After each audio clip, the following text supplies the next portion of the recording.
Hi, this is Lou Pulsfer, and this is actually the first screencast I've recorded for this course. It's about hand size, variable hand size, and hand size limits. If the game has hands at all, of course. Now, a hand provides the player with unique possibilities. Nobody else has those cards. If the player has no hand of cards, or if the cards are visible to everyone else, then what decisions can the player make? Now, drafting cards has some of the effect of providing decisions for the player, but it's not hidden, and hence it's less surprising to other players. For now, let's assume the game provides a hand of cards to each player, because that's true, and I should think much more than the majority of cases. And we can talk about some of the other possibilities in a different screencast. Is there an ideal size? No. It depends on how many options you want to give the player. The larger the hand, the more options the player has. If you've got 8 cards, there's a lot more possibilities than if you've only got 4. Of course, the more options, the longer the player is going to take to figure out what to do. So a fundamental question in this context is, how much do you want to require the player to think? More cards require more thinking. But you don't want to frustrate the players by giving them too few options. Now, this kind of thing should become obvious when you play test with your target market. If the players talk about not having enough choices, maybe they need more cards. If the players talk about being confused or having too many choices, maybe they need fewer cards. If you want to have a starting place, I say 5 cards in games where the cards are an auxiliary part of the game and not the main part, as in board games that have event cards. For games that are primarily about the cards, I start with 6 or 7 cards. And then I go with playtesting to see how that works out.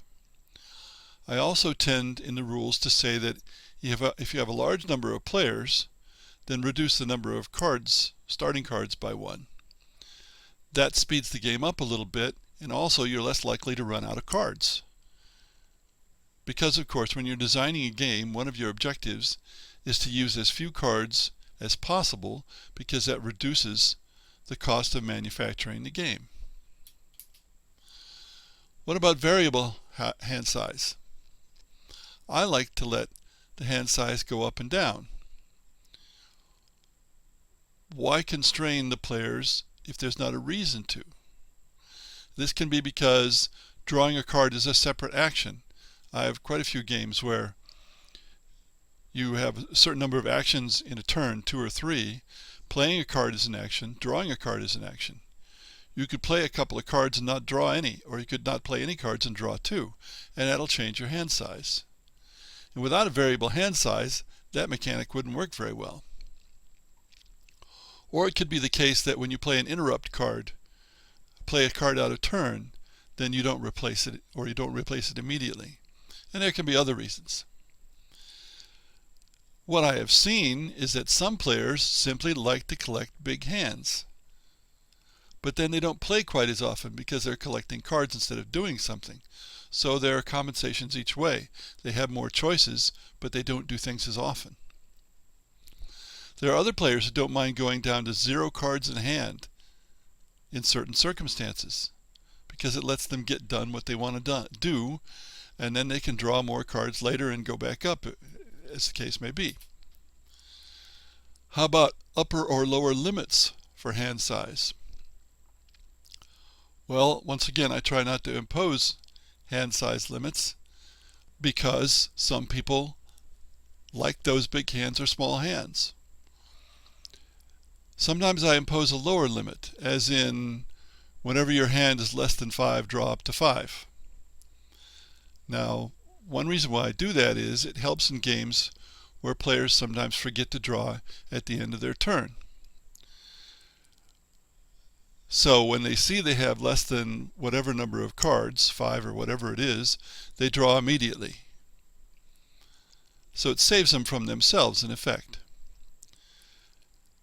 And of course, some games let you play as many cards from your hand as you like, and then discard or draw to make your hand a particular set size.